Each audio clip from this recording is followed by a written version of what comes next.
Salut les jeunes, j'aimerais vous parler de Sonos et je vous pose deux questions. Est-ce que vous aimez la qualité? Est-ce que vous aimez la flexibilité? Et est-ce que vous aimez l'évolutivité? Ok, bon, ça fait trois questions, mais ce qui est cool avec ce sponsor, c'est que je vous dis que des choses que vous savez déjà, en fait. D'abord, la qualité du matériel et du son Sonos, elle est reconnue. Donc, déjà là, on est au top. Ensuite, tous les services de musique y sont. Et on a aussi Alexa et Google Assistant. Donc, vous n'êtes pas coincé chez l'un ou chez l'autre. Et enfin, le multi-room et le multi-enceinte, c'est un peu leur spécialité. Donc, vous pouvez commencer avec une barre de son, la Sonos Beam, par exemple. Et si vous voulez ajouter plus tard des Sonos One pour upgrader votre home cinéma ou pour en mettre à la cuisine ou dans la chambre, bah, c'est super facile et tout marche ensemble hyper facilement. Bon, vous me connaissez, je ne vais pas vous dire d'acheter les yeux fermés. Mais si vous voulez un bon son, allez voir les tests des enceintes Sonos et je pense que vous serez séduit. Merci Sonos. Bonjour à tous et bienvenue sur le Rendez-vous Tech. Qu'est-ce que le Rendez-vous Tech? Vous demanderez-vous peut-être si c'est la première fois que vous écoutez cette émission. Eh bien, c'est très simple. C'est l'opportunité en une heure environ et dans la bonne humeur de vous tenir au courant de tout ce qui se passe d'important dans la tech, dans le monde d'Internet et des gadgets.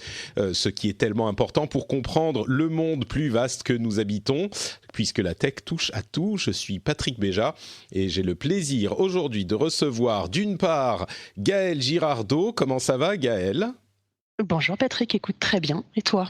Ben, ça va très bien aussi. Je suis prêt à parler de questions hyper faciles à résoudre, comme par exemple, est-ce que c'est une bonne chose de pouvoir revendre ses biens culturels numériques? Tu es paré pour discuter de ça, par exemple? Oh, on a combien de temps? Rassure-moi, 2 heures, 3 heures? Écoute, 1 minute et demie environ. Non, mais ça va, on va avoir des réponses hyper claires de notre ami patriote Aounchi Oshova, puisque c'est un épisode où on reçoit un Patreon d'un jour, un animateur d'un jour, un patriote top niveau. Comment ça va, Aounchi? T'es en forme? Ça va, en forme. En forme. Je suis pas très juridiquement parlant, mais on va y arriver à répondre à Oui, ta question. de toute façon, on n'est jamais des experts sur ce dont on parle, on est bien sur Internet. Bon, merci de te joindre à nous encore une fois, Aounchi, ça nous fait toujours très plaisir. Avant de se lancer, bien sûr, j'aimerais remercier, alors, il y a quelques noms que je tiens à ne pas rater, et notamment le dernier, attention, les patriotes qui soutiennent l'émission, évidemment, c'est grâce à eux que l'émission est ce qu'elle est, et j'aimerais en remercier certains aujourd'hui, So Be It, Talac, François Piederrière, Thibaut Brugnot, Sylvain Doignon, Thierry Sainton, Anthony Capriaccio, Michael Rizzo, AP Condomine, Colline et Attache Tatuc avec de la broche. Et je dois vous dire que je suis très heureux qu'il y ait des patriotes du Québec qui nous soutiennent et je leur fais une salutation toute particulière aujourd'hui. Donc merci à tous les soutiens de l'émission, ceux-ci en particulier, et tous ceux qui vont sur patreon.com/rdvtech pour soutenir l'émission financièrement, évidemment. Donc comme je l'ai teasé un petit peu, on va parler de revente de biens numériques, on va parler de Facebook qui essaye de se décharger de décisions, mais pas tout à fait, on va voir, c'est peut-être une solution intéressante. On a bien sûr des impressions sur les nouveaux produits Apple et notamment les iPhone 11 Pro ou pas Pro et d'autres produits qui sont arrivés. On a des infos sur le nouveau Huawei, le Pixel 4 qui va arriver, etc., etc. Mais on se lance avec une décision qui a fait un petit peu l'effet d'une bombe dans le merveilleux monde de l'Internet il y a quelques jours de ça. Et on traitera de ce sujet dans le rendez-vous jeu qui arrive avec un angle plutôt jeu vidéo puisqu'on parle spécifiquement de jeux vidéo, mais ça pourrait potentiellement affecter l'ensemble du monde numérique et de la possession de biens numériques à terme si les choses continuent à évoluer. De quoi est-ce que je parle? Il y a quelques années de ça, UFC Que Choisir a assigné la société Valve, qui est une société qui aujourd'hui principalement vend des jeux vidéo. Ils ont leur magasin en ligne Steam et ils vendent des jeux vidéo, sauf que comme tous les systèmes de ce type, et en particulier dans le monde des jeux vidéo, un achat de jeux vidéo sur cette boutique de jeux vidéo n'est pas réellement un achat au sens où on l'entend dans le monde, dans les termes du monde réel. C'est-à-dire qu'on ne possède pas vraiment l'objet qu'on achète, on en a plutôt une licence, on va dire, perpétuelle d'utilisation. Dans les faits, concrètement, ça ne change pas énormément de choses dans l'utilisation, c'est-à-dire qu'on achète le jeu, il est téléchargé sur notre disque dur, on ne peut pas aisément le copier d'un endroit à l'autre. Il faut toujours être connecté au magasin au moins une fois par mois pour pouvoir continuer à l'utiliser. Il y a eu un système de DRM, de gestion des droits numériques qui est assez verrouillé, comme c'est le cas dans de nombreux magasins d'achat de biens numériques. Et UFC Que Choisir a donc assigné Valve en justice en France. Pour un certain nombre d'articles de leurs conditions d'utilisation que l'UFC Que Choisir estimait contrevenir aux droits français, et celle-ci est la plus importante. J'en viens au sujet principal. On n'a pas Valve s'oppose à la revente de jeux quand on en a acheté un sur leur magasin. En gros, ce qu'a dit le tribunal, le tribunal dans ce cas, c'est que Valve ne peut pas s'opposer à la revente de jeux. Alors, il y a plein de conséquences à ça, et toutes les conséquences ne sont pas aussi claires qu'on pourrait le penser. C'est-à-dire que on pourrait, même si Valve décide que pour se mettre en accord avec la loi, ils vont autoriser la revente de jeux. On ne sait pas comment ça se passerait. Est-ce qu'il y aurait un système de revente dans le magasin ? Est-ce que eux, ils changeraient pas tout simplement leur système de vente à la base pour dire, on vous vend une licence pour 20 ans qui est non transférable et c'est pas donc l'équivalent d'un achat d'objets physiques, etc., etc. Mais il n'empêche, même si Valve a évidemment fait appel, ça pose cette question qui, de prime abord, pourrait avoir une réponse simple. Est-ce qu'il est souhaitable que nous puissions revendre nos objets numériques de la même manière qu'on peut revendre nos objets physiques ? Et donc, on en plaisantait tout à l'heure, je me retourne vers Gaël. À ton avis, est-ce que, tout simplement, est-ce que c'est souhaitable ? Est-ce que ça serait une bonne chose ? UFC Que Choisir ouvre une brèche qui risque de s'ouvrir jusqu'aux tribunaux européens. Je pense qu'il va y avoir des appels pendant des années, donc on n'est pas encore aux conséquences tout de suite. Mais est-ce que, finalement, la manière dont s'est développé Internet, avec le fait que généralement on ne peut pas revendre les objets numériques qu'on achète, est-ce que c'est pas néfaste pour les consommateurs ? Alors, d'abord, moi, je suis ravie parce que je vais pouvoir revendre toute la collection Steam de mon mari. Donc, je trouve ça formidable. Lui, il va te dire qu'il est moins content. Oui, j'imagine qu'il aura un avis un petit peu différent sur la chose. Donc, tu vois, c'est pas si évident que ça. Non, plus sérieusement, effectivement, ça commence par l'industrie du jeu vidéo, mais ça concerne du coup derrière tous les autres, les livres, la musique, les vidéos. Donc, quand on ouvre la brèche, derrière, c'est le début de l'iceberg, tout simplement. Et surtout, en fait, c'est qu'il n'y a pas une réponse oui ou non. C'est comment tu l'encadres et quelles sont les règles et à quoi il va falloir penser, parce qu'il y a beaucoup d'acteurs qui sont impliqués là-dedans. Il y a les plateformes, il y a les auteurs, les développeurs. Il y a beaucoup de monde que ça implique, que ça impacte. Donc, c'est comment tu gères tous ces gens qui sont impactés. En tant que consommateur, en tant que numéro 1 consommateur, on ne va pas se dire c'est une mauvaise chose. Tu es content, 1, de pouvoir acheter d'occasion, et 2, tu es content de pouvoir revendre d'occasion comme tu le faisais auparavant. Donc le consommateur, je ne vois pas en quoi c'est néfaste, si toute chose étant égale par ailleurs, pour le consommateur. Justement, moi, alors c'est évidemment l'avis qu'on va voir fleurir le plus souvent. Parce que ça met en miroir des choses qu'on pouvait déjà faire avec les objets physiques. Moi, j'ai un avis qui est peut-être, pour prendre le contre-pied, mais qui a ses justifications, un avis un petit peu différent, parce que même si ça n'a pas d'effet direct sur le consommateur, ça peut avoir un effet sur l'écosystème en général qui pourrait être néfaste. Et j'aimerais vous Oui, non, Gaël, t'es d'accord, tu disais ? Si, je suis complètement d'accord. Mais justement, ça s'encadre et c'est faire en sorte que ça soit positif aussi pour l'écosystème. Et je pense qu'il y a moyen de le rendre positif pour l'écosystème.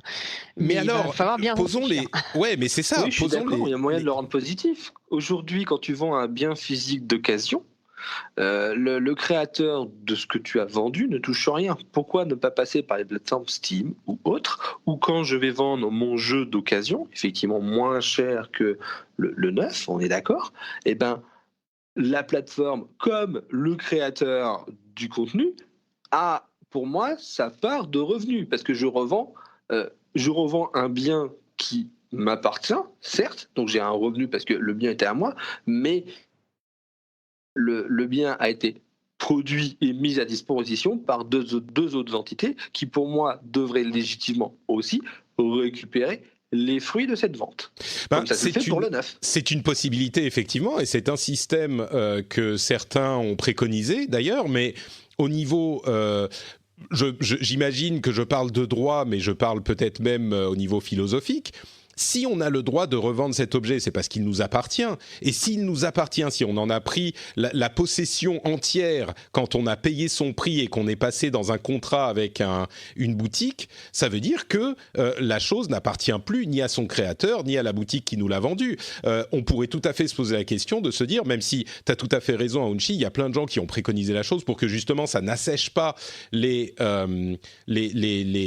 vendeurs, enfin les créateurs, de se dire, ils retoucherait une partie de la somme. Mais philosophiquement, ça veut dire qu'il ne m'appartient plus vraiment, cet objet.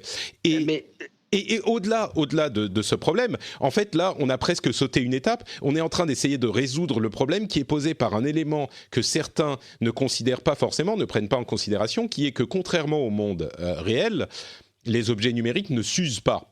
Et cette usure, c'est le cœur de la problématique de la revente des objets en ligne.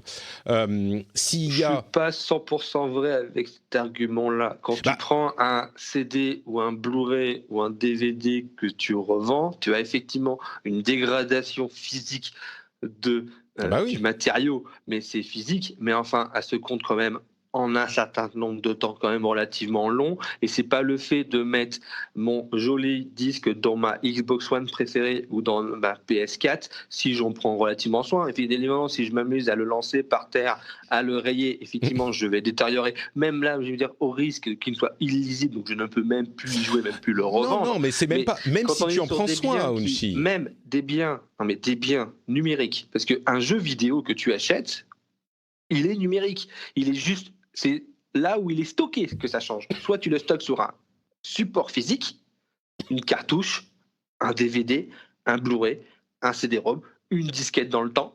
D'accord ? Oui, mais c'est un bien physique.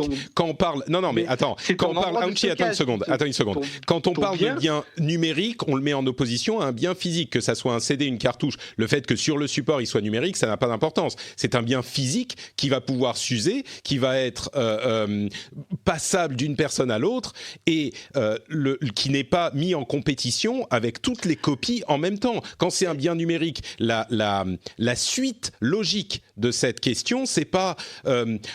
Patrick va prendre son jeu numérique qui a été acheté et il va aller le revendre sur le bon coin. C'est pas comme ça que ça se passe. Comme tout le monde est en compétition dans l'univers numérique, on va avoir des jeux d'enchères avec des hôtels de vente, et quand on va vouloir acheter tel jeu, on va pas aller regarder toutes les versions qui sont offertes. On va prendre la version la moins chère, et il va y avoir évidemment des algorithmes qui vont vous faire la version la moins chère, et donc le jeu sera toujours disponible pour tout le monde au prix le moins cher auquel il est disponible dans le monde.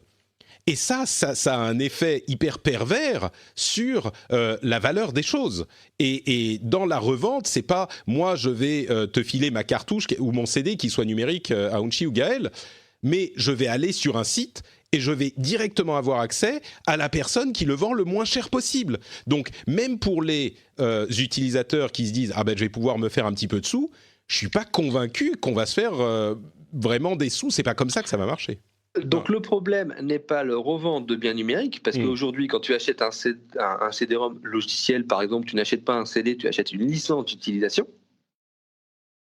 Typiquement, il suffit de regarder ce que fait Microsoft pour les entreprises quand ils distribuent Windows. Ils ne distribuent pas des CD, ils distribuent des clés de licence. Donc, oui, mais c'est pas le cas pour les jeux ou les DVD. Là, on achète effectivement un média physique. Tu achètes un jeu vidéo, tu achètes typiquement, on va chercher un petit jeu pas très connu, Overwatch. Tu vas acheter ta boîte d'Overwatch. Ce que tu as besoin pour jouer, c'est la clé de licence qui est dans la boîte. Tu peux installer Overwatch. C'est vrai qu'il y a des cas particuliers, mais si tu achètes un autre jeu comme Assassin's Creed, bah, tu as le CD et ça te suffit pour jouer, évidemment, en téléchargeant les mises à jour, mais l'objet physique lui-même te permet de jouer. Donc il y a des cas où c'est le cas, des cas où c'est pas le cas. Je suis d'accord. Et c'est là où intervenait Gaël, où elle disait c'est la législation qui doit intervenir. Par contre, effectivement, ce que tu mets en lumière, c'est la possibilité facile et aisée d'intermination de mettre en concurrence tout ça. Et effectivement, il est là le problème. Pour moi, ce procès-là pose une question philosophique qui est la propriété de biens numériques vs propriété de biens physiques. Et c'est pour ça que pour moi, le procès, je trouve extrêmement intéressant et même très, quelque part, ça posera de vraies questions de fond que Valve ait été condamné. Il y aura effectivement des appels parce que ça pose clairement sur la table le débat du que signifie la propriété numérique. C'est une question qu'on a éludée depuis des années, depuis presque le début de l'Internet. On l'a toujours éludée. Qu'est-ce que signifie le côté propriété numérique ? Quand on va sur n'importe quel site de vente d'objets numériques, il nous demande de acheter. Et quand on achète la propriété. Seulement la propriété numérique. Ah, c'est la licence, oui. Et ben c'est là où ça devient compliqué. Ouais, pour moi, je pense que ce procès-là, on le voit bien dans certains articles, on voit que Valve a été soutenu par diverses personnes de l'industrie, et effectivement, ça va bouleverser potentiellement l'industrie, parce qu'on remet en question la propriété numérique telle qu'elle a été définie jusqu'à aujourd'hui. Eh bien justement, la propriété numérique telle qu'elle a été définie jusqu'à aujourd'hui, moi je me demande si elle n'a pas pris son chemin naturel, un petit peu comme la sélection naturelle à l'ère du numérique, pour prendre sa forme optimale. Là je me retourne vers Gaël. Étant donné tous les problèmes dont on a parlé, le problème de la rétribution des auteurs, parce que un autre élément qu'on n'a pas évoqué, c'est que on a des soldes incroyable, des prix qui se sont abaissés sur toutes ces plateformes pour s'adapter au fait justement qu'une fois un bien acheté, il était acheté, il ne revenait plus en circulation, et donc les prix sont descendus. Si jamais on pouvait revendre les biens qu'on a achetés en numérique, il n'est pas du tout impossible, il est même probable, je crois, que les prix à la vente de base remontent parce que, justement, il y aurait plus de biens en circulation, etc. Gaël, est-ce qu'il ne serait pas juste de dire que cette sorte de sélection naturelle a amené la situation de la vente de biens numériques sans législation là où elle devrait être ou alors est-ce que... Enfin, je ne sais pas, moi il me semble qu'il n'est pas... inconcevable que la situation telle qu'elle s'est établie, contrairement à de nombreuses autres situations dans le domaine du numérique, soit en fait pas si problématique que ça aujourd'hui.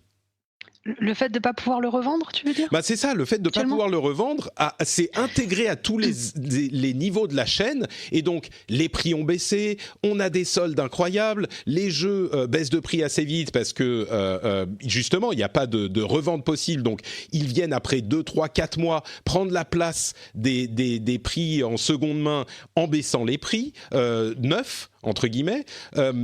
J'ai l'impression que l'écosystème a évolué en intégrant cette donnée qu'on ne peut pas les revendre, et donc tout s'est adapté, et que venir maintenant dire on peut revendre, si on venait dans 4-5 ans dire on peut revendre les jeux en seconde main, ça poserait plus de problèmes que ça n'amènerait de solution.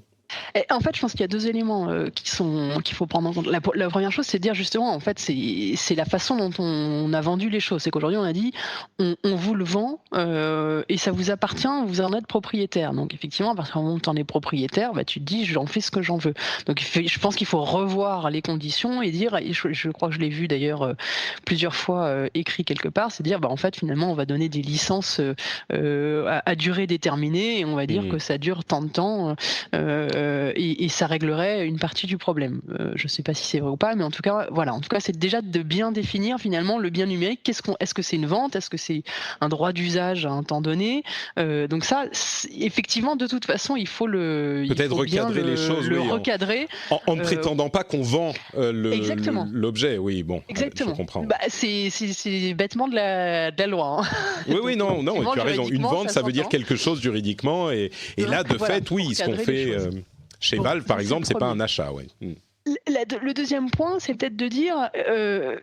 Est-ce qu'il y a moyen, et c'est peut-être pas la solution, hein, mais une piste, c'est de dire, reprendre ce qui a été fait pour la chronologie des médias et l'adapter pour le jeu vidéo, et c'est de dire, finalement, un film quand il sort, alors ça a été changé depuis d'ailleurs, mais c'est passé une fois qu'il était sorti, il avait le droit de sortir en DVD 1 an ou 6 mois ou 3 mois après, etc., etc.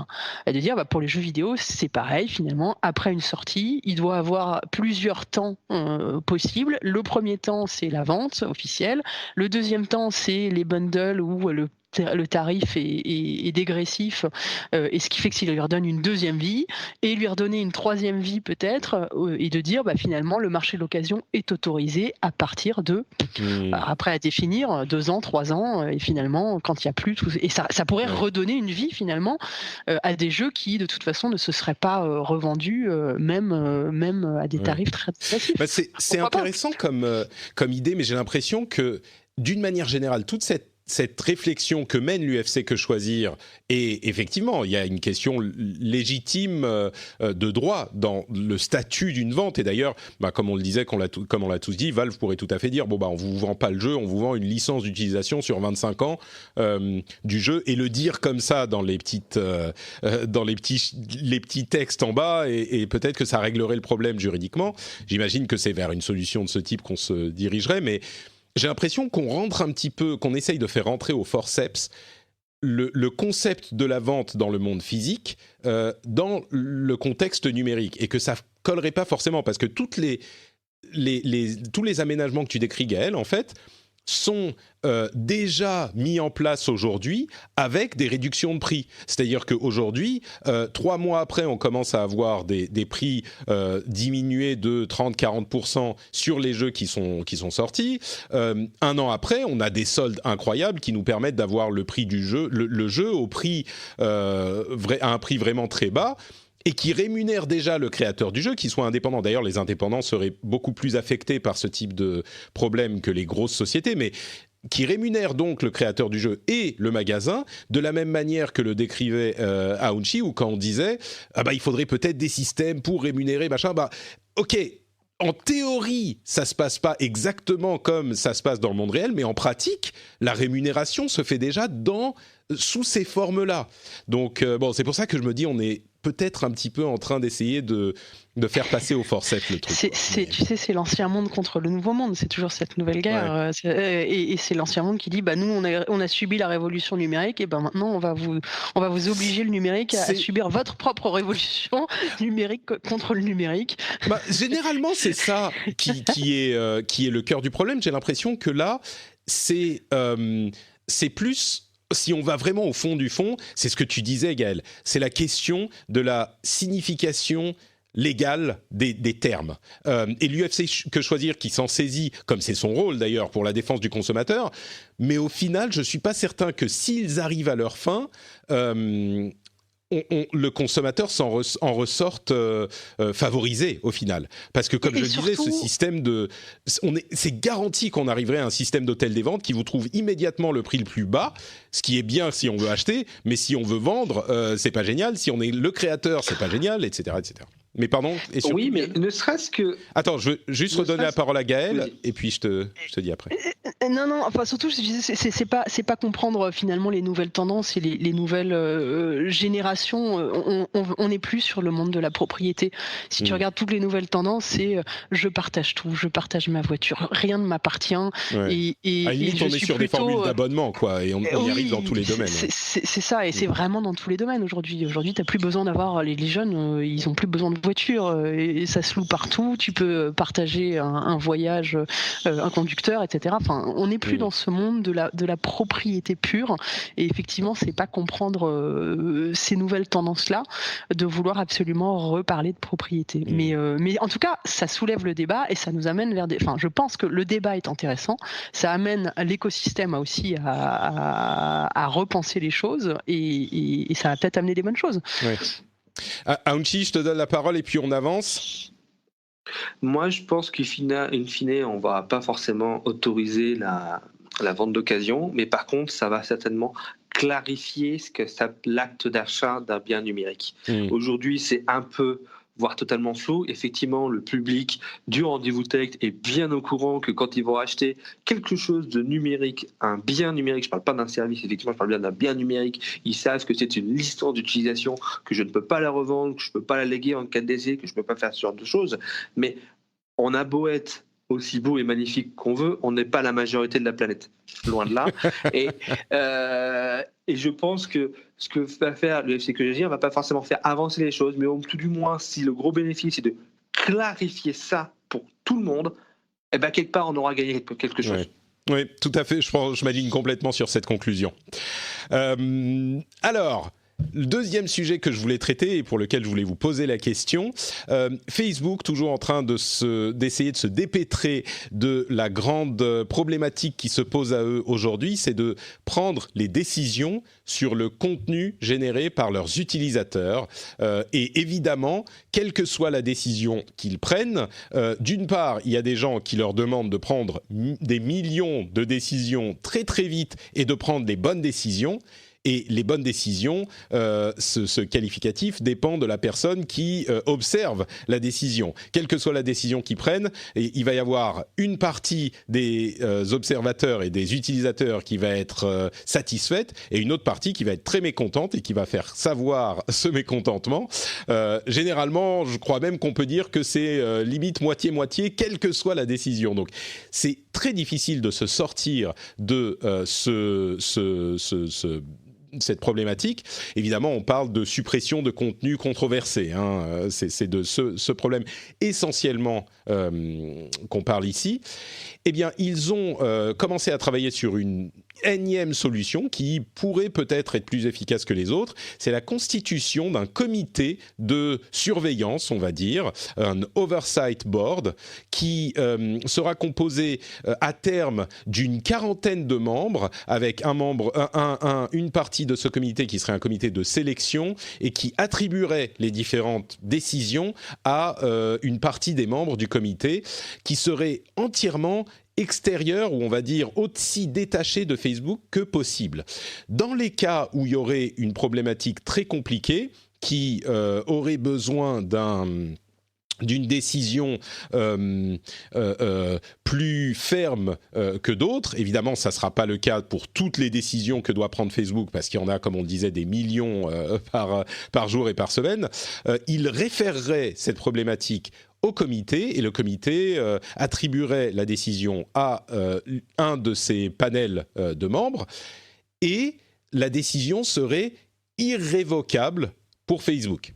C'est-à-dire que Facebook externalise un petit peu cette prise de décision. Ils établissent le board, mais ils établissent une partie des membres, une petite partie qui ensuite va devoir en recruter d'autres, et ensuite, on l'espère, ils seront aussi objectif ou aussi non controversé que possible, mais quoi qu'il en soit, d'ici la fin de l'année prochaine, on va dire novembre de l'année prochaine, c'est leur but, eh bien, elle sera contraignante, la décision sera contraignante pour Facebook. Donc, si un jour on a un sujet qui est très controversé. On va parler d'un personnage politique qui dit quelque chose d'inacceptable, d'un humoriste qui dit quelque chose qui n'est pas acceptable, d'une chaîne d'information qui dit quelque chose qui n'est pas acceptable, des trucs très publics de ce genre-là. Facebook n'aura plus à prendre la décision entre guillemets eux-mêmes. dans ces cas un petit peu high profile, qui font beaucoup de bruit, il réfère le problème au comité, et le comité, qui sera donc, encore une fois, je le précise, constitué de membres extérieurs, peut-être de gens qui sont philosophes, qui parlent des questions d'éthique, qui sont des avocats ou des juges ou des anciens juges, etc., ou des journalistes, qui sait, des gens respectables, ils prendront des décisions et Facebook s'y tiendra. Je trouve que c'est une solution qui n'est pas inintéressante, qui, de but en blanc comme ça, je dirais, est peut-être même une bonne manière de faire les choses. C'est la moins pire, peut-être, de ce que j'ai entendu jusqu'ici. Mais je suis curieux d'avoir votre avis. Gaël, est-ce que c'est la solution pour enfin que Facebook ne soit plus critiqué, quelle que soit la décision qu'ils prennent ? Et la solution, elle n'existe pas. C'est un problème qui est impossible. Je pense que tu l'as très bien dit, c'est la moins pire des solutions. Comme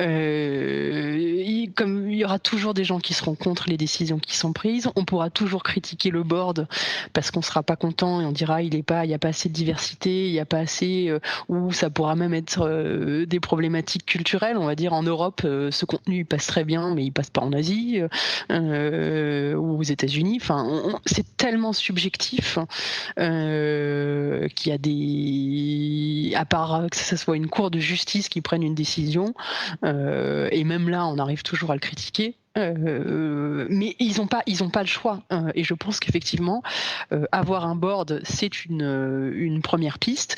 Le déporter, ils sont obligés parce que de toute façon s'ils le font en interne c'est critiqué, donc ils le déportent. On va critiquer quoi qu'il arrive le board qu'ils vont choisir. Je pense qu'il n'y a pas trop de doute là-dessus, et c'est pour ça qu'ils vont les garder anonymes, si j'ai bien compris, certains. Ils ont le choix d'être anonymes, effectivement. Et juste pour préciser, ils choisissent je crois, les 5 premiers membres, et à partir de là, les 5 premiers membres sont en charge de construire le board qui aura une quarantaine de membres. Ils ont une limite dans le temps, c'est pas plus de 9 années pour chaque personne d'être sur le board, c'est avec des contrats entre guillemets de 3 ans, et puis c'est pas une position à temps plein, ils auront un boulot ailleurs, c'est vraiment pour prendre les décisions. Mais oui, ils font la base de la construction, et après ils le laissent un petit peu comme Libra, j'ai l'impression. Ils le laissent s'envoler, ouais. C'est ça. Aounchi, est-ce que c'est un truc qui te... Ouais. Facebook crée une instance juridique pour gérer les médias, en fait. Ouais, les médias ou le reste, mais oui, c'est tout à fait ça. Oui. Du contenu, c'est le principe d'une instance juridique, c'est-à-dire quelque chose qui est apolitique, qui n'a aucun rapport plus ou moins avec les sociétés où on donne où on émet des plaintes et ces personnes jugent. En fait, c'est le mot, si elle est valide ou pas, si on doit retirer ou pas. C'est le principe d'une cour juridique. C'est le principe d'une cour juridique. Et c'est un peu ce que tu disais, Patrick, il y a quand même quelques temps, à bon escient. Qui a autorité pour dire dans nos sociétés le contenu est valide ou pas? Il suffit de regarder ce qui se passe sur les articles de journaux ou autres. C'est une cour de justice. Aujourd'hui, nos cours de justice, peu importe quel État dans le monde, ne peuvent pas gérer le flux en temps réel qui arrive sur Facebook. C'est juste impossible. Donc Facebook, de lui-même, crée cette cour de justice, et ils ont tout à fait raison de la mettre à l'écart. Aujourd'hui, ils vont mettre, on va dire, le coup de starter en nommant des personnes, mais dans quelques années, je pense qu'il va être quelque chose à la manière de la Cour fédérale américaine, où en fait ce sera nommé par d'autres personnes. Mais peut-être par la Cour elle-même qui continuera, oui. Et puis la grande différence, je trouve, avec une Cour de justice étatique, c'est qu'ils n'auront pas à juger tous les cas que leur amènent les citoyens. C'est Facebook eux-mêmes où ils vont dire, bon, quand on a une décision qui est compliquée, on va la mettre devant ce comité. Et donc, ils choisiront, ils n'enverront pas plus de cas que le comité ne peut traiter a priori. Et je crois que c'est une solution qui peut peut-être fonctionner. Comme on le disait et comme tu le redisais, Gaël, c'est peut-être la moins pire. Je me demande s'il ne faudra pas un comité par pays finalement, parce que quand tu évoquais les différences culturelles entre les différents pays, immédiatement, j'ai compris que tu avais parfaitement raison. Parce que les choses qui se décident aux États-Unis ne se décident pas de la même manière en France. Et déjà, là, donc, il faudrait un deuxième comité. Peut-être que si ça fonctionne, on aura un comité par pays. Je comprends. Là encore, c'est un petit peu... Je comprends la peur, comme avec le passage de la propriété physique à la propriété numérique qui n'est pas la même. Je comprends la peur que ça peut créer de se dire « Ah, mais déjà, ils sont en train de se créer leur propre monnaie, là, ils sont en train de se créer leur propre juge, finalement. » Mais on n'a pas d'autre solution, là. On est encore dans un cas où c'est la moins pire. Donc, on les a poussés. Oui, complètement. Ça aussi, hein, et c'est normal. On leur a dit, tout ce que vous faites, c'est critiquer, vous prenez pas les bonnes décisions, et vous êtes jugé parti. Voilà, donc ils disent, bon, bah très bien, on n'est plus jugé parti et on pousse ça à un board parce qu'on va dire que si on le laisse, nous, c'est parce qu'on souhaite que... Alors, en général, les sujets les plus critiquables qui restent sur Facebook, controversés, sont ceux qui cliquent le mieux et qui engagent le mieux. Donc Facebook a tout intérêt à les laisser. Donc effectivement, le déporter à un board, au moins ça leur enlève ce reproche qu'on peut leur faire. Je me demande s'il serait pas... Alors idéalement, on l'a dit, on l'a répété, idéalement il faudrait que les instances judiciaires se saisissent de ce genre de problème, mais on a suffisamment expliqué pourquoi c'est pas possible concrètement, même si ça serait idéal. Je me demande si une solution intermédiaire ne serait pas alors si c'est l'État qui le fait, ça serait encore une fois, on revient à la question judiciaire, mais que quelque chose qui soit plus détaché encore de Facebook, comme une association de l'industrie. Peut-être que plusieurs réseaux sociaux pourraient se mettre ensemble, les GAFAM et les acteurs de l'industrie, et peut-être même avoir des groupes de consommateurs ou de citoyens qui seraient associés à une telle initiative, qui constituerait un comité qui est donc extrajudiciaire mais consultatif pour les sociétés en question, parce qu'encore une fois, il faut bien le comprendre, les décisions qui sont prises par ce comité et qui sont respectées par Facebook n'ont pas valeur de décision juridique. C'est juste pour faciliter leurs propres décisions à eux qu'ils prendraient de toute façon. Donc, si on veut avoir un recours juridique, on y a de toute façon accès en tant que citoyen. Ça ne change pas. Donc, peut-être qu'un comité qui soit encore plus séparé de Facebook, qui soit un comité d'une industrie, de l'industrie tech ou de l'industrie des réseaux sociaux, de la communication, etc., peut-être même y associer des instances de presse, des groupes de presse, ou Dieu sait qui, je ne sais pas, je lance des idées comme ça, mais peut-être que c'est une solution que la société civile s'attelle à cette tâche et que ça pourrait être un comité auquel peuvent se référer les grandes sociétés qui ont des problèmes difficiles à résoudre, des décisions difficiles à prendre, et de demander l'avis de ce comité. C'est peut-être une direction à explorer parce qu'on n'en a pas de meilleure, quoi. Mais en fait, on reconstitue une cour de justice, hein, t'as raison. Non, et le fait d'avoir un comité global de l'industrie par tout le monde qui se met d'accord, plus finalement des jurés, donc la société civile, non mais c'est ça, et qui sont guidés par un juge, et finalement le juge, c'est non mais là ça reproduit trop le schéma. On est dans la même chose. Ça s'appelle le CSA en France. Non, je suis pas. Le CSA est quand même une institution étatique. C'est quand même géré par le gouvernement. Oui. C'est pas. Oui, mais c'est l'industrie civile, enfin l'État, qui a créé une commission, le CSA, pour réguler l'audiovisuel. Si bien évidemment il y a des débordements sur l'audiovisuel, tu finis après dans la cour de justice. Oui, tu veux dire que c'est l'avant-juge, quoi. Effectivement, exactement, il y a peut-être un petit peu de... Ça ressemble à ce que va faire Facebook, sauf que là, c'est fait. Et là où je trouve que c'est dommageable, c'est que c'est Facebook qui le fait de lui-même. Ce n'est pas, là où tu disais, Patrick, ce n'est pas la société civile qui se dit, on n'arrête pas, on tape sur le dos de Facebook, c'est pas bien ce que vous faites, c'est pas bien ce que vous faites. Mais peut-être qu'il aurait fallu qu'ils prennent c'est pas bien, on les aide pas pour dire attendez, on va essayer de vous aider. Peut-être que Facebook montre la voie pour s'auto-réguler d'une certaine manière. Et oui, peut-être qu'il y a une étape entre, t'as raison finalement, Unchi, entre le CSA et Facebook qui prend les décisions en interne. C'est cette solution qu'ils sont en train de proposer. Peut-être qu'il est possible de la reprendre juste un étage au-dessus et de la séparer encore un petit peu de Facebook. Bon, là, on fait des plans sur la comète. En tout cas, ce qui va se passer, c'est ce Oversight Board qui va être mis en place d'ici 1 an pour Facebook et on aura le temps de voir si ça marche ou pas et peut-être de s'en inspirer si ça fonctionne et de continuer à leur taper dessus avec raison si ça ne fonctionne pas. Bon, bah écoutez, c'est déjà 2 gros sujets qu'on a abattus. Avant de continuer avec des sujets un petit peu plus légers et les photos de nuit que prend l'iPhone 11 Pro, j'aimerais vous parler 2 minutes de Patreon et de l'extraordinaire action des patriotes qui soutiennent le contenu qu'ils apprécient. Si vous appréciez le Rendez-vous Tech, si vous l'écoutez depuis un moment, dites-vous que peut-être ça serait intéressant de le soutenir financièrement. Ça serait intéressant évidemment parce que vous avez le plaisir de soutenir le travail de qualité que je vous propose. J'espère en tout cas que c'est votre avis. Et puis, vous avez aussi le plaisir d'avoir des petits bonus de différentes natures.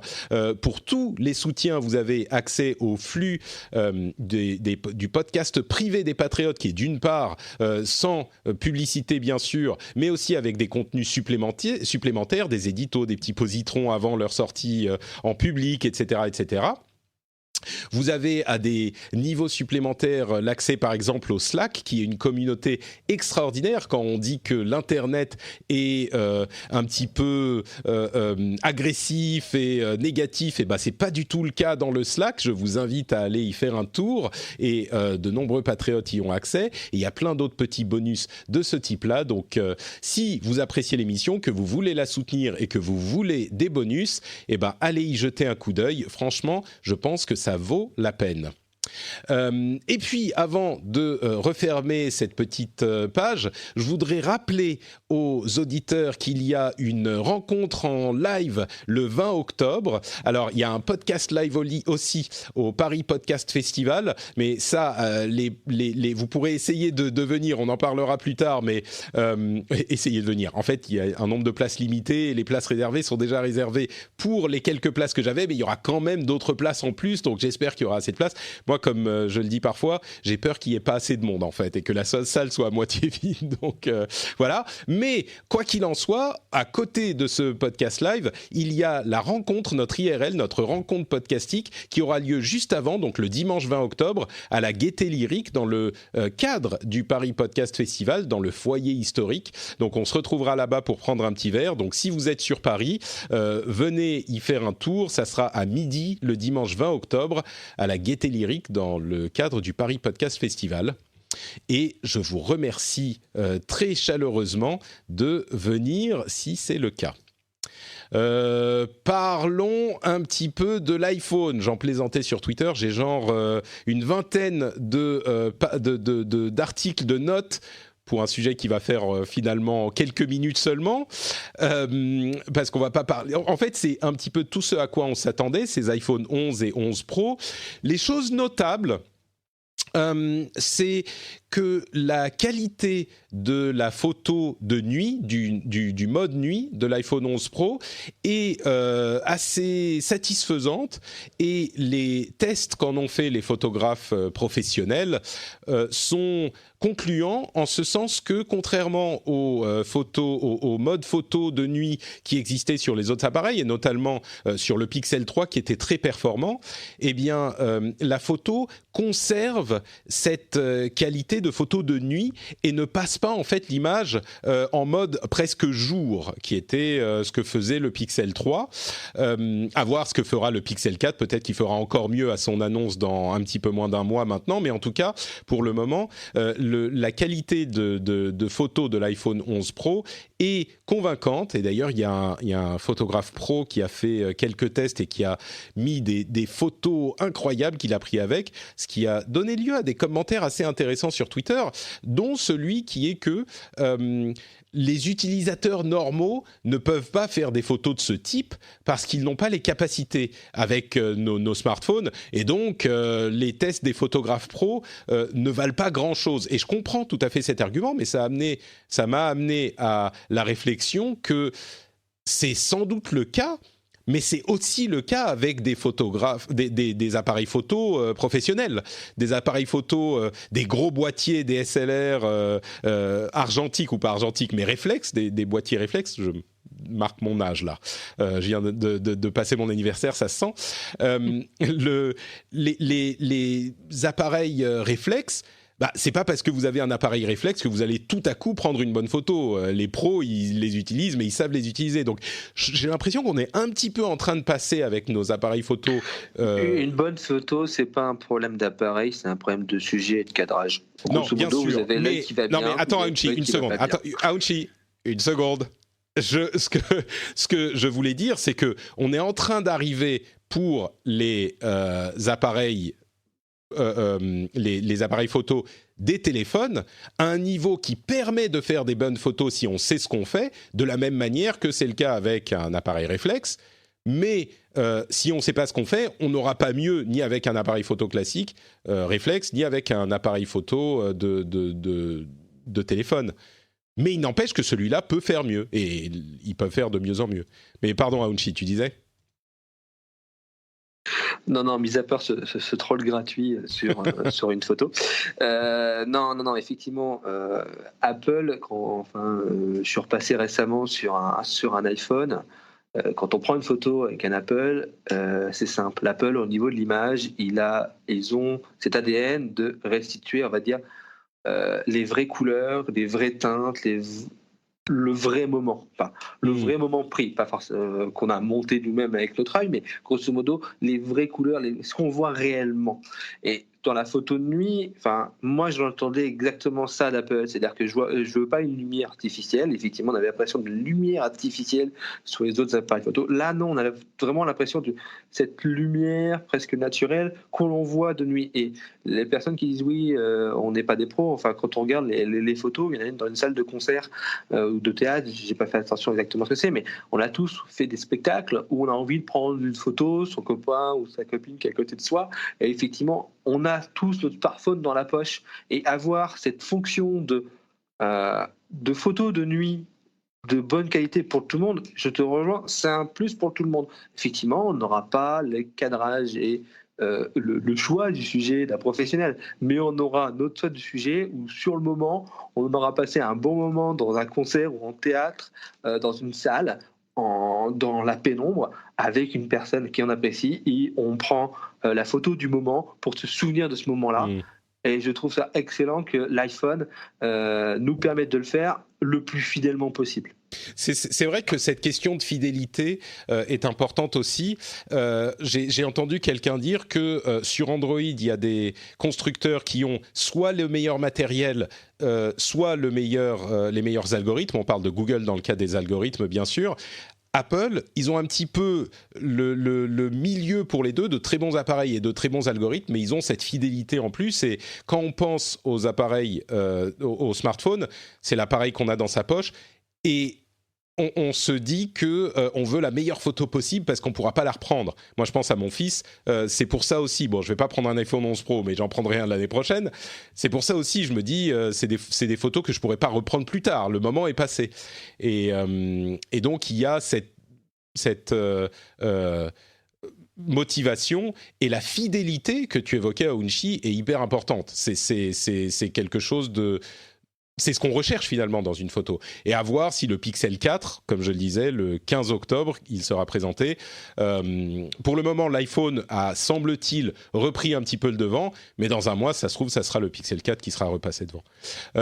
Gaël, tu as des préférences dans tous ces sujets Apple ?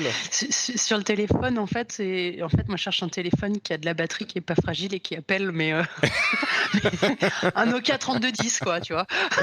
Bah écoute, les iPhone Pro et même le 11 un petit peu, ils avaient été vendus comme ayant plus de batterie lors de la présentation. Ça aussi, ça a été confirmé. Enfin, plus de batterie. Ils durent plus longtemps. Ils avaient fait tout un foin sur le. C'est ça. Ils avaient fait tout un foin sur le processeur, et il est certain qu'il a été amélioré, qu'il est plus économe, etc. Mais ils ont aussi entre 18 et 25% de batterie en plus. Donc forcément, ça dure plus longtemps, c'est confirmé. Ouais. Non, mais moi je suis pas en Finlande, donc j'ai pas besoin de photos de nuit tout le temps, tu vois. L'hiver arrive, ouais, c'est ça. Non, je trouve ça très bien, mais effectivement, photo, moi je suis tellement mauvais photographe que du coup, c'est pas le features qui va me faire prendre le nouvel iPhone. Voilà, donc. Bon. Donc, mais c'est le truc qui est de plus en plus mis en avant parce que tout le reste, finalement, on est arrivé à un plateau, quoi. Donc, c'est de plus en plus mis en avant sur tous les nouveaux smartphones et je suis certain que le Pixel 4 aura lui aussi son petit moment. Voilà notre mode amélioré, Night Mode, qui prend d'encore meilleures photos, quoi. Justement, puisqu'on parle de smartphone, avant de passer à une autre nouveauté du Pixel 4 qui a été super leaké, parlons du Huawei Mate 30 Pro qui est au-delà des capacités techniques qui ont été détaillées. Très bon téléphone, bonne qualité, etc. Il n'a pas Android avec les services Google et c'est le premier qui subit les conséquences de cette guerre commerciale entre les États-Unis et la Chine. Il n'y a pas d'application Google sur le téléphone. Entre parenthèses, le téléphone on n'a pas la garantie qui sera lancée en France encore, donc c'est une explication un petit peu théorique qu'on fait là encore, mais Huawei a déjà dit vous inquiétez pas, si vous voulez débloquer le téléphone et installer une autre version d'Android, vous pourrez, ça ne sera pas un gros problème. Mais bon, voilà, c'est le premier téléphone qui arrive. Alors, il a bien Android, mais pas les services Google, parce que Google n'a plus le droit de travailler avec Huawei notamment. Et donc, on évoquait le Pixel 4. Il y aura une autre nouveauté sur le Pixel 4, à en croire les rumeurs, mais bon, elles se font persistantes. C'est la possibilité de le contrôler avec des mouvements de la main. C'est leur fameux projet Soli, qui est une sorte de Face ID / Kinect, pour ceux qui connaissent. Mais donc, on pourra contrôler avec la main en passant la main devant. C'est pas les premiers à le faire, mais ils implémenteront ça dans leur prochain Pixel, à voir si ça sera vraiment utile. On continue, je vous redonne la parole dans un instant, mais je finis sur ces quelques sujets téléphonico-gadgets. Google est en train de sortir un téléphone en Inde, si je ne m'abuse, où on peut, c'est un feature phone, donc un téléphone très bon marché, mais on peut téléphoner avec le téléphone à Google Assistant. Et on pourra parler à Google Assistant en hindi ou en anglais. C'est des téléphones sur lesquels on n'a pas d'assistant vocal parce qu'ils sont vraiment des téléphones basiques. Et bien là, on peut téléphoner, littéralement, utiliser son téléphone pour téléphoner et poser une question à Google Assistant. C'est un moyen intéressant, j'ai trouvé, d'amener leur produit Google Assistant, qui est très high-tech, dans des marchés qui sont un petit peu moins poussés au niveau des fonctionnalités. Et enfin, on entend encore des rumeurs selon lesquelles Facebook serait en train de travailler sur des lunettes de réalité augmentée avec Luxottica, qui est la firme qui a, je crois, Oakley. Et ça serait en développement pour un lancement vers 2023-2025. Mais donc, c'est encore un autre géant de la tech qui travaille à des lunettes de réalité augmentée.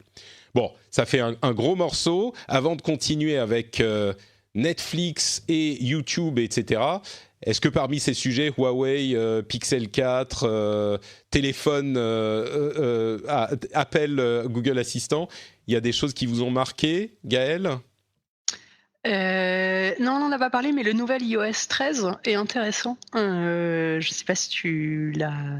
Ah ben moi j'ai installé la bêta il y a bien longtemps, oui. Mais sur je vais parler des sujets qui me passionnent, sur les settings de confidentialité et de sécurité sont assez intéressants, je trouve, et notamment sur les pop-up un peu qui montrent que tu es en train d'être localisé à ce moment-là, que tu peux choisir d'être localisé juste une fois par une appli, que tu peux utiliser du coup l'Apple ID et donc du coup ça donne un email qui n'est pas le tien à la place du tien justement quand tu veux sign in sur un site en particulier, etc. Donc voilà, je trouve que les settings de privacy de l'iOS 13 sont plutôt intéressants à tester. Voilà, c'est mon point sur les téléphones. Sinon je reste sur le Nokia 3210. Mais toi, c'est quoi ton téléphone Je suis sur un base iPhone. Ah oui, d'accord. Je suis sur un iPhone, mais le 5 en fait. Donc moi j'ai pas bougé. Le 5, ah oui, non mais c'est presque un 3210 en fait. Mais c'est presque non, mais tu sais pourquoi ? À cause de la taille, parce que c'est le plus petit du marché et moi j'en veux un tout petit qui rentre dans ma poche. Mais attends, un iPhone 5, t'es pas sous iOS 13, toi tu dois être sous iOS 11 ou un truc comme ça. Non, je viens de passer au 13 du coup et ça tourne fonctionne. quand même? Ça tourne. Ça a pas trop fait ralentir le système? Pour l'instant, ça va. D'accord. Bon, bah très bien, très bien.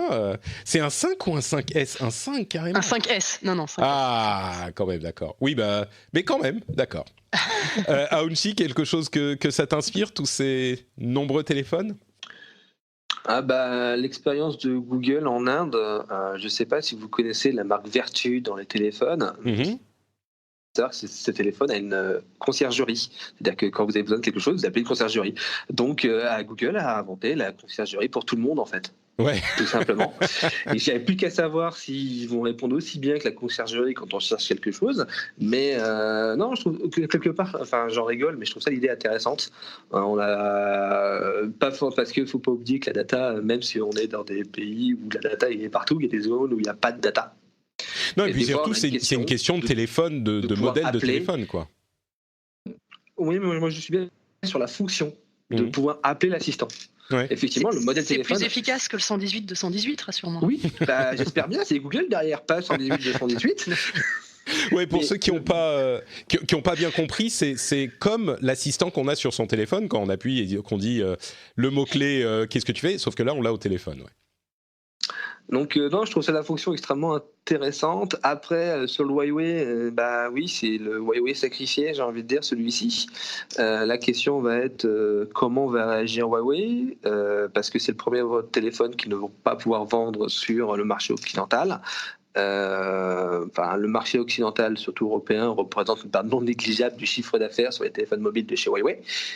Donc comment est-ce qu'ils vont réagir? C'est ça qui est extrêmement important, puisque il me semble que l'Europe représente 30% du chiffre d'affaires de Huawei en mobile. Donc ne pas sortir un téléphone mobile en Europe, c'est pas anodin pour Huawei. Donc ils vont forcément réagir. En ce moment, ils sont en train de draguer gentiment les développeurs pour avoir leur store et autres. Et oui... et je pense qu'on commence à voir les premières conséquences de cette guerre commerciale avec cette scission ça, c'est sûr, oui. Chine-États-Unis. Bon, parlons un petit peu de Netflix qui est en train de sentir la pression des concurrents qui arrivent enfin. Netflix a eu sur le marché du streaming de vidéos, on va dire... Presque 10 ans d'avance, 7 ou 8 ans d'avance sur tout le monde. Et ben maintenant, la fête est un petit peu finie. Et d'ailleurs, même Reed Hastings a dit dans une interview, maintenant c'est un nouveau monde dans le streaming. Leur action a baissé. Même s'il y a des marchés sur lesquels ils augmentent leur nombre d'abonnés, comme la France notamment, de manière assez significative, on n'est plus dans le même monde pour le streaming de jeux vidéo, pour le streaming de vidéos.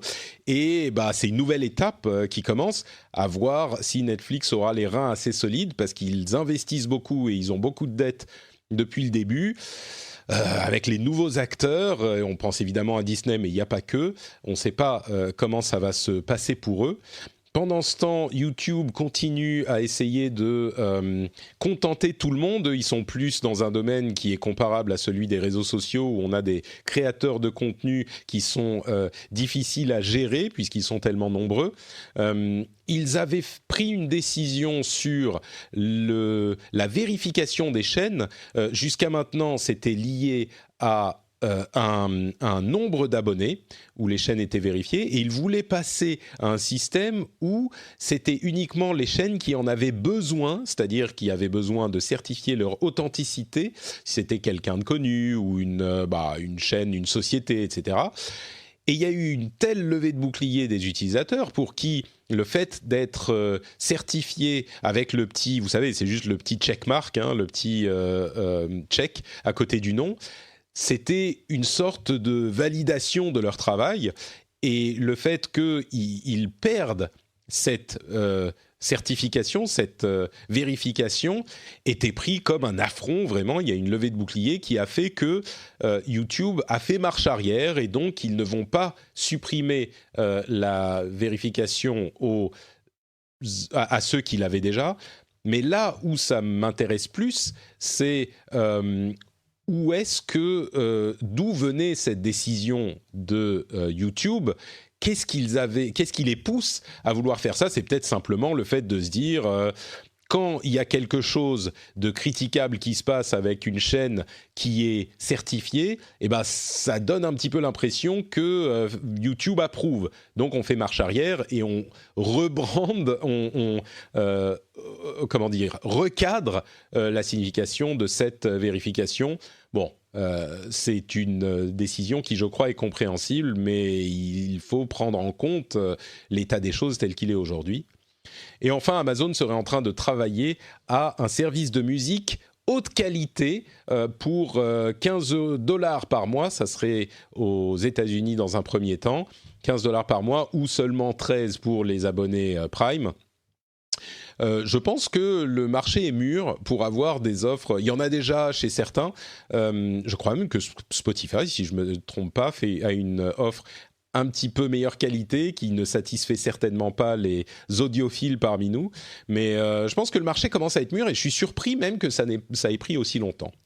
Donc bon, sur ces 3 sujets, Netflix, YouTube, Amazon, quelque chose à ajouter parmi vous, Gaëlle? Écoute, tu dis les choses tellement bien, Patrick, non, pas forcément. C'est tout un métier. Mais oui, on ne peut pas te remplacer. Non, rien de plus à ajouter qui serait intéressant. Donc, D'accord. Mais c'est des sujets intéressants. Quoi d'autre? Alors, tiens, on va pas passer 2 heures dessus non plus, mais Amazon, justement, a déclaré vouloir a déclaré vouloir réduire ses émissions carbone complètement, de les réduire à 0 d'ici 2040. C'était à l'ONU dans le cadre des discussions sur le climat, etc. Ils ont commandé une centaine de milliers de vannes électriques, c'est le cas aux États-Unis, etc., etc. D'un autre côté, il y a Google qui a critiqué un petit peu la chose et qui fait des investissements en Europe pour des data centers, notamment en Finlande d'ailleurs, donc ça va évidemment taper dans l'œil, mais d'une manière générale, cette décision ou cette déclaration d'Amazon, c'est du greenwashing, c'est des déclarations pour apaiser les gens et en fait, ça ne va pas donner grand-chose.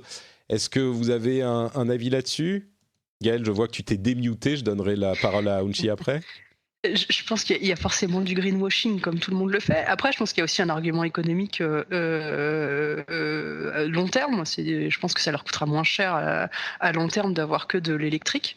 Donc, au-delà du greenwashing, je pense que c'est dans leur intérêt économique d'aller faire ça. Oui, je pense qu'il y a tout à fait de ça. Aounchi, tu es du même avis ? Ouais, je suis du même avis. Pour moi, c'est du greenwashing et l'intérêt économique pour Amazon. Il faut pas, pour moi, parlons d'Amazon. Je vois pas l'intérêt. En fait, c'est pas du tout pour être plus écologique, parce que c'est bête, mais on se rend compte que des fois, d'être plus écologique, c'est juste de garder un produit plus longtemps et de le réparer. Seulement, si je garde un produit plus longtemps, je le rachète pas chez Amazon.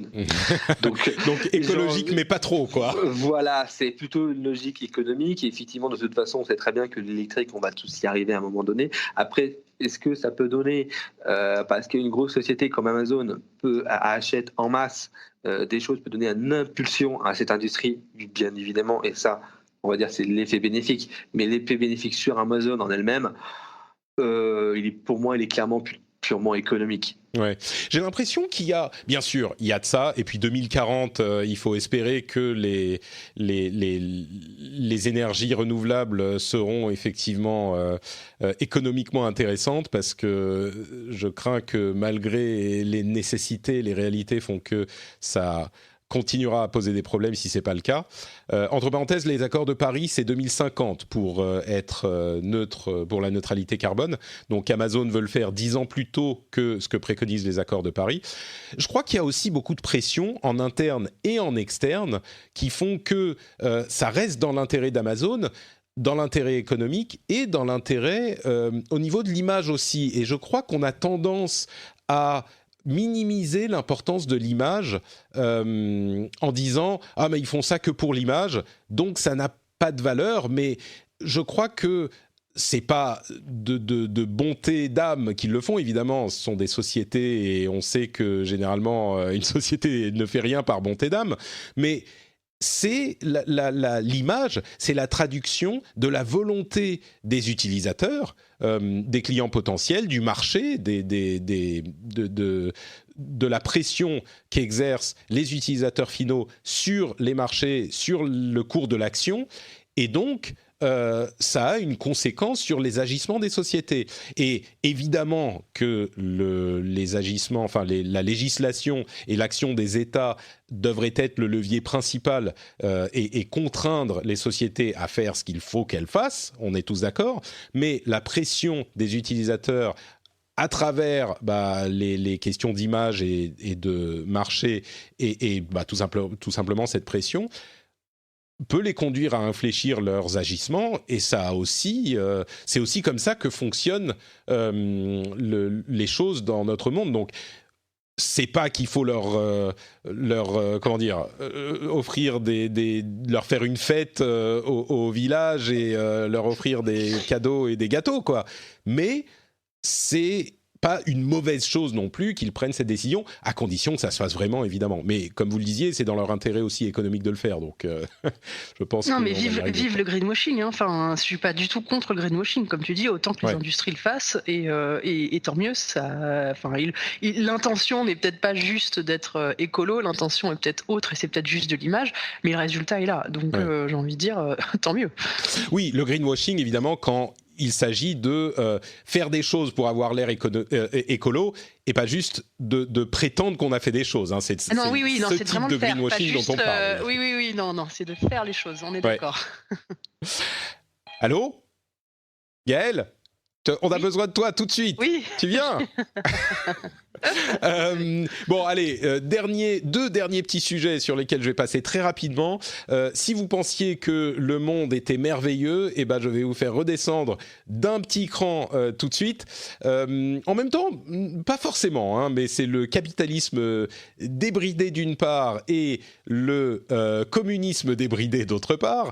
D'un côté, on a Legalist qui est une société qui finance des procès, c'est aux États-Unis, hein, c'est très américain ce type de processus, je ne pense pas que ça serait possible ici, mais qui finance des procès en calculant, grâce à des algorithmes et différents facteurs qui sont pris en compte, en calculant la possibilité de retour sur l'investissement, donc ce financement de procès, avec comment on dit un settlement en français un accord en fait à l'amiable entre les parties du procès, c'est-à-dire que ils vont prendre un plaignant, ils vont financer ses avocats pour le procès et ils vont espérer avoir un accord à l'amiable où la personne qu'ils ont attaquée au procès va payer le plaignant et ils vont prendre une partie de cette somme. C'est marrant parce que j'ai vu ce système dans une série qui s'appelle The Good Fight, très très bonne série d'ailleurs sur HBO, et je me disais mais ça c'est un truc de série télé quoi, ça n'existe pas. En fait si, ça existe et c'est un truc quoi. Je sais pas vraiment ce que j'en pense, mais c'est là. Et l'autre truc de l'autre côté du spectre, c'est la Chine. Vous connaissez le système de crédit social. Ils ont étendu le système de crédit social aux sociétés.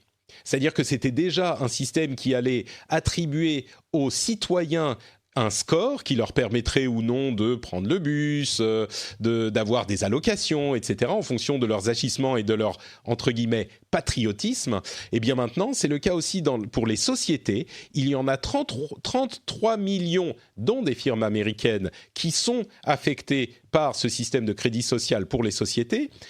Et l'un des facteurs, si je sais qu'il y a certains auditeurs qui se disent « Ah mais non, c'est très bien ce système de crédit social, voilà, au moins les gens font les choses bien, quoi. » Ce système, il y a un des facteurs qui est, par exemple, au hasard, la position de la société par rapport aux problèmes comme Taïwan.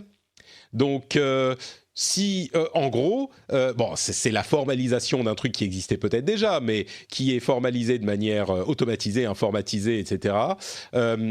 Vous avez, si vous voulez, même en tant que société, plus seulement en tant que citoyen, si vous voulez être dans sur les clous vis-à-vis du gouvernement chinois, bah, vous avez intérêt à dire ce qu'il faut sur des sujets politiques, géopolitiques, etc.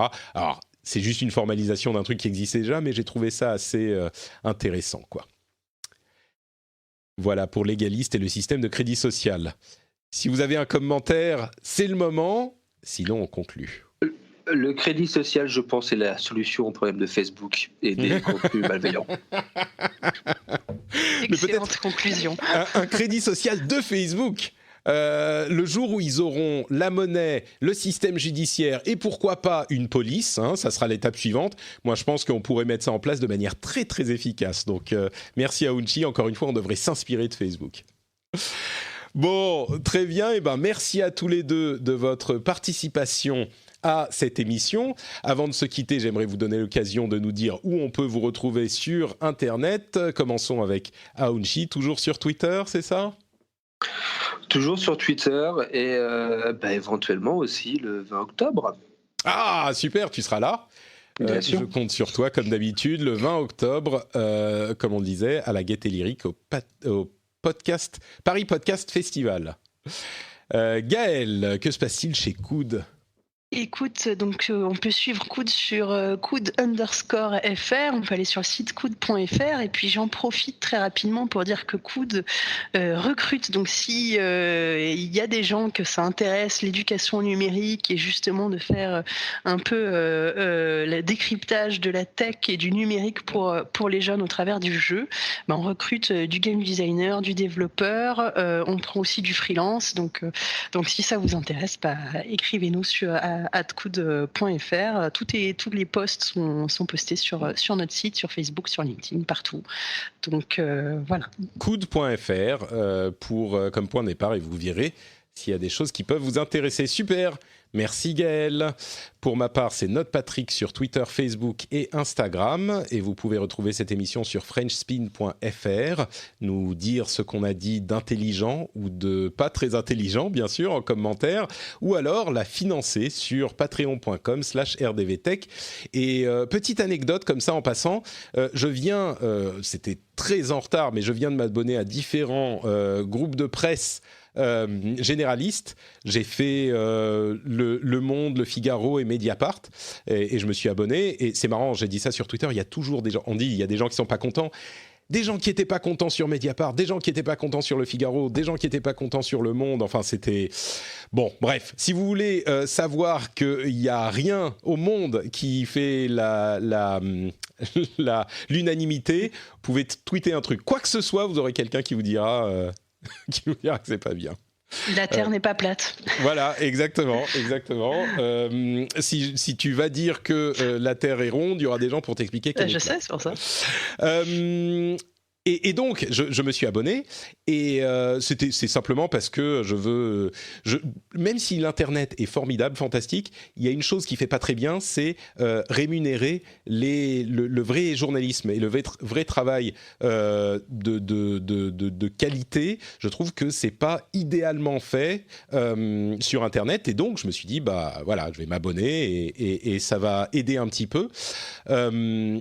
Et je me suis rendu compte que pour se désabonner, quand je l'ai tweeté, il y a d'autres personnes qui m'ont dit ça aussi, généralement, il faut envoyer un courrier physique. Alors, il y en a qui sont sympas et qui vous le font, même si vous envoyez un mail ou même si vous les appelez au téléphone, mais c'est vraiment l'ancien monde, quoi. Il faut envoyer un courrier physique pour se désabonner, ce qui est quand même extraordinaire. Et bon, moi, comme je le disais, je le fais pour soutenir le journaliste, donc ça ne va pas m'arrêter. Mais je vous rassure, sur Patreon, c'est pas du tout le cas. Vous vous abonnez, vous désabonnez absolument quand vous voulez. D'un instant à l'autre, vous pouvez vous abonner. Non, c'est pas vrai. On ne peut pas se désabonner. si on se désabonne, il y a un problème, le bouton bug. On est obligé de s'abonner. Je suggérais ça justement sur Twitter quand ils me l'ont dit. Je me suis dit, je devrais m'en inspirer. Pour se désabonner du soutien au Rendez-vous Tech, il faudrait venir me donner la lettre de désabonnement et un bouquet de fleurs en main propre chez moi. Sinon, ça marche pas. Désolé. C'est un système. C'est précisé dans les petites lettres en bas. Mais non, Patreon. Ton adresse est en Patreon ou pas? Parce que j'ai envie de me désabonner du coup. Tout à coup, ouais, c'est ça. Non, c'est très simple sur le site directement. Vous vous abonnez, vous choisissez la somme, le nombre d'épisodes que vous soutenez et vous vous désabonnez absolument quand vous voulez. Donc Patreon, encore une fois, le meilleur système de soutien qui soit. Et évidemment, même aujourd'hui, le rendez-vous tech n'existe pas sans Patreon et c'est lui qui me donne mon indépendance. Donc merci à tous ceux qui choisissent de soutenir l'émission financièrement. On vous fait de grosses bises et on se donne rendez-vous dans une semaine pour un nouvel épisode. Ciao à tous!